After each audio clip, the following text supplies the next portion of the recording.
Namaste students, myself KK Pandey, your biology teacher. Once again I am here with you along with your new topic of life process, and today's topic is transportation. So let me write first. Transportation.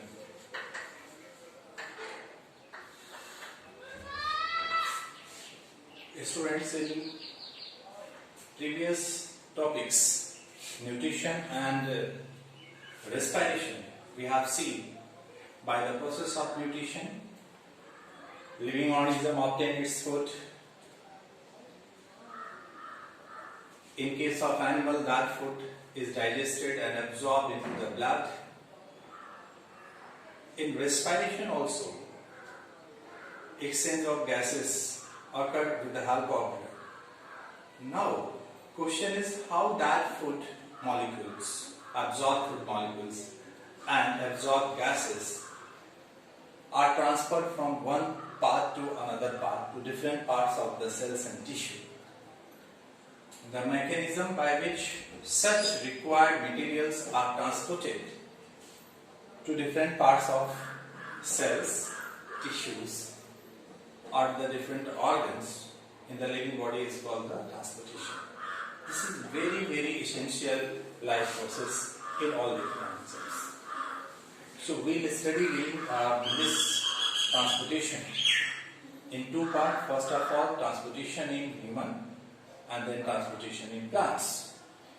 So let me explain first transportation in animals, especially transportation in human. So transportation, the process of transportation in human is also called circulatory system.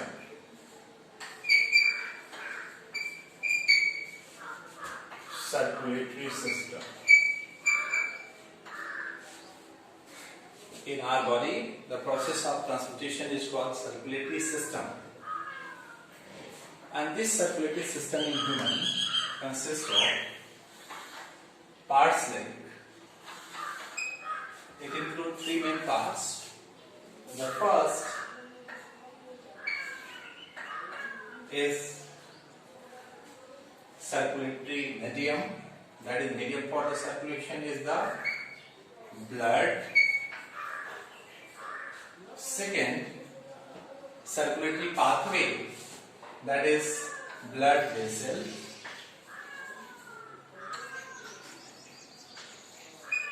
And the third is the pumping organ, that is heart.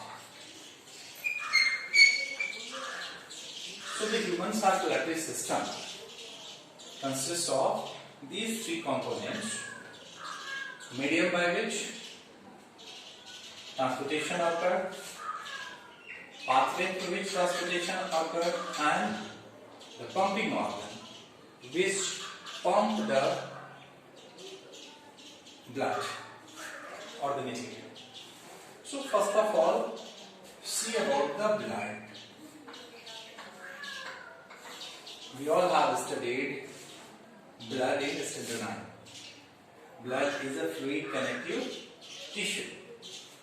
It is fluid connective tissue here 7.4. Blood mainly consists of two components, that is a fluid component and a solid component. Fluid component is a plasma. Fluid component is a plasma. So the components of blood includes plasma, two parts, that is liquid portion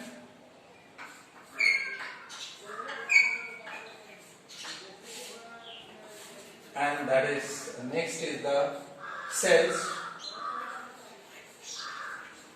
blood cells or cord cells. blood cells are corpuscles. This plasma, which makes about 60% of the total blood, and this blood cells forms about 40% of the this solid part, that is blood cells or corpuscles, makes the 40% of the total blood. This plasma include water, mainly 90% part of the plasma is water, and rest 10% includes mainly organic material and inorganic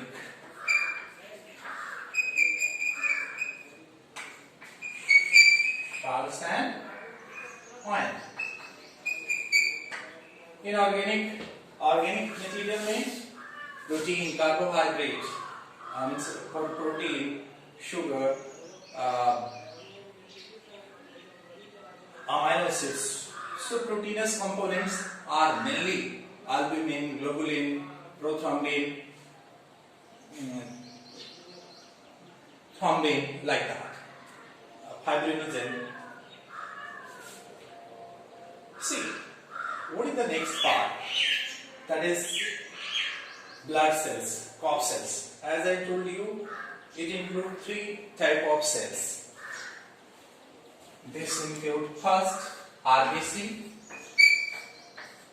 second WBC, and the third is platelets.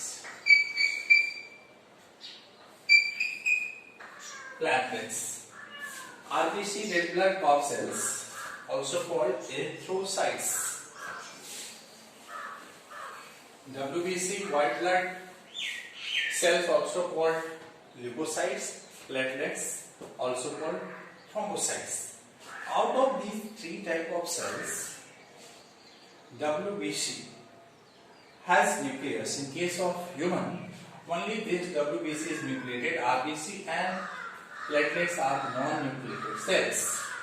So RBC, that helps in red blood corpuscles, the name RBC is given because it is red in color. It has red color, and this red color is due to a global protein called hemoglobin, HB. You know, we have about 14 to 15 gram per deciliter of hemoglobin in our blood. Is 14 to 15 gram per deciliter of blood. This is very important because this hemoglobin helps in transportation of oxygen and carbon dioxide. RBC, you know, what is the lifespan of RBC? 120 days. Means after 120 days, these RBC cells dies and renewed. WBC, white blood cells, what I told you, this is also called leukocyte. Largest cells of the blood, RBC, are the smaller, about 7 micrometer long. This WBC are bigger cell. Some of the cells will be 20 micrometer long, like the monocytes. There are 2 different types, granulocytes, agranulocytes, and WBC mainly belongs to 5 different categories: eosinophil, basophils, neutrophils, monocytes and lymphocytes. These WBC helps in immunity. They fight against the infection and provide us disease resistance. Platelets, again non-nucleated cell. WBC are the nucleated cell, and they helps in blood coagulation, also called blood clotting. So they repair our blood capillary. Whenever in case of any injury or accident, when our blood vessels become leaky, you have seen after some time, within 3 to 4 minutes, such blood vessels are repaired, and by that our body system stops bleeding. So that process is called the blood clotting. this is about the first part, what I told you about the blood. Blood volume in human being is about 7 to 8% of total body weight. So if a person is about 70 kilograms, so it would be about 4900 ml, and if it is 8%, certainly 5600 ml. So approx 5 liters of blood a healthy person contains in its body every time. After this, the blood pathway of circulatory system is the blood vessels. Blood vessels includes artery, second vein, and third is capillaries. So artery, bigger arteries are called aorta. Bigger arteries are called aorta. The smaller arteries are called even arteriole. And similarly veins, bigger veins are the vena cava, and smaller are the, finer are the venule.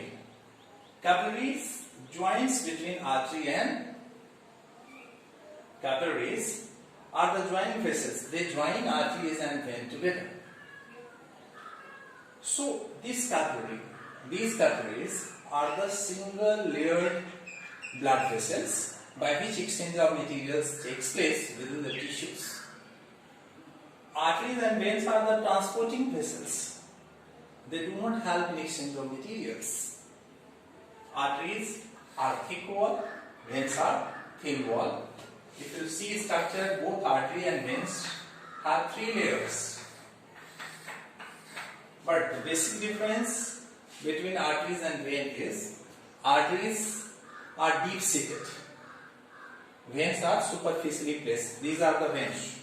Superficial structure you can see over our bodies. Somewhere you may see the blood vessel. These are the Lewis blood vessels having deoxygenated blood veins. Lumen, the innermost, this space, ये जो अंदर वाला space है, this lumen is, in case of vein, it is bigger, and in case of artery, these are narrower. So, in artery, blood flow at high speed, and vein, blood flow at low speed. Since in artery, blood flow at high speed, that's why they have thicker wall. The wall of arteries are thicker because when blood will flow at high speed, there is a chance of rupturing.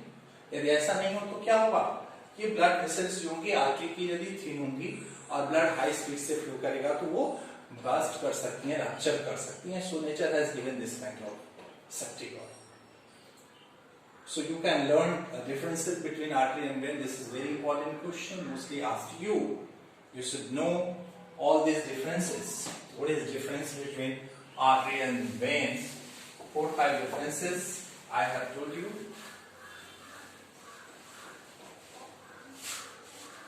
Dear student, after this you should know about the heart. Heart. This is very, very important organ, and also called pumping organ of the body. This is like a fist, triangular structure present in thoracic cavity. Sometimes we design like this. You can take help of your NCERT diagram. Even in my note also I have given you very colorful figure. So the upper layer of heart is pericardium. Thin membrane present over heart is called pericardium. This one. The wall of heart is made up of cardiac muscle fibers. So it is tri-layered structures, epicardia, myocardia and endocardia, you can see like this. Our heart has partitions and chambers.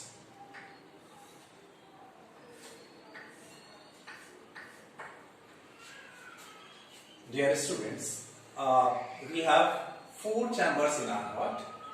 2 are atria and 2 are the ventricles. Upper 2 are the atria and lower 2 are the ventricles. Wall of atria receives blood. That's why their walls are thin, and wall of ventricles are thick because they have to pump blood outside the heart. So these are the receiving chamber. See, this is right atria, left atria, right ventricle and left ventricle. This right atria receives blood from the different part of the body through 3 veins. 2 superior vena cava comes from the upper part and 1 inferior vena cava, that is the longest vein of the human body. And from here it is interatrial septum, and at the right interatrial septum we have 3 valves. What we say the tricuspid valve, and here at the left we have bicuspid valve.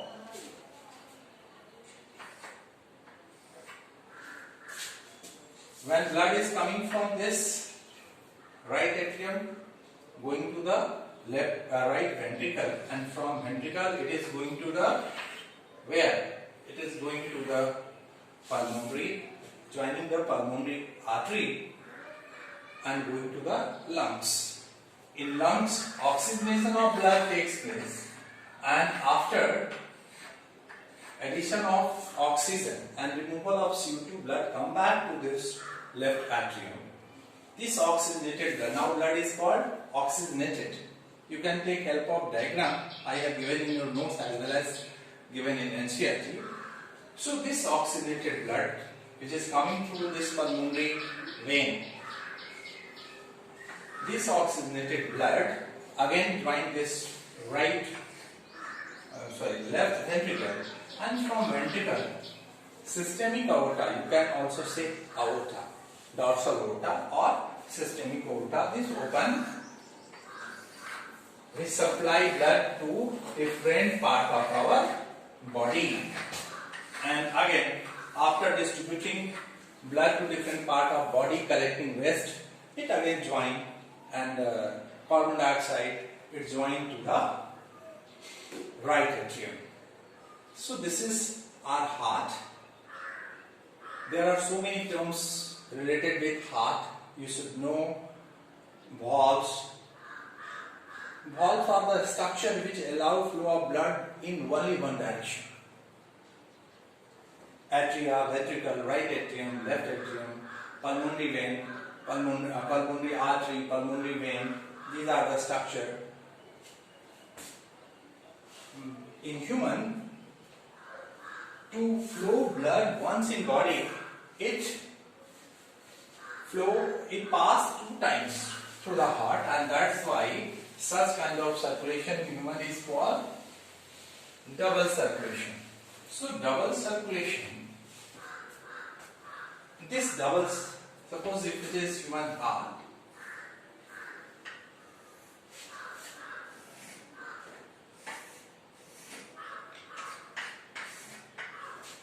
so from different part of the body blood is coming here,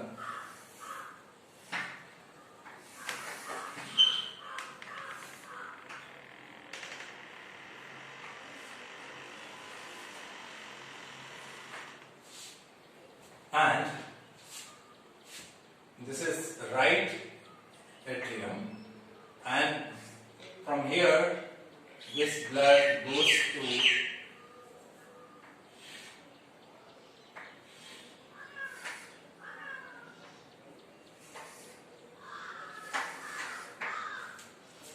so this is body organs. देखो तो ये हमारे left ventricle से start होकर blood जो है पूरे body में गया, सारे ऑर्गन्स को देने के बाद फिर से वापस जो है कार्बन डाइऑक्साइड को टिश्यू से लेकर वापस राइट एट्रियम में आया और राइट एट्रियम से राइट वेंट्रिकल में, राइट वेंट्रिकल से होकर ये लंग्स को पल्मोनरी आर्टरी के द्वारा जो है सप्लाई किया जा रहा है। And again coming back to this left atrium and from left atrium, after taking oxygen in this blood, oxygenated blood now coming inside this right atrium, left atrium, and from left atrium it is going to the left ventricle, from where it is again distributed to between this left atrium to this, between this left ventricle to this right atrium, ये जो blood, ये जो circulation हुआ इसको हम systemic circulation कहेंगे। And between this right atrium to left right ventricle to left atrium, ये जो सर्कुलेशन हुआ that is within the lung, that is called pulmonary circulation. So we have two major parts of circulation and these systemic plus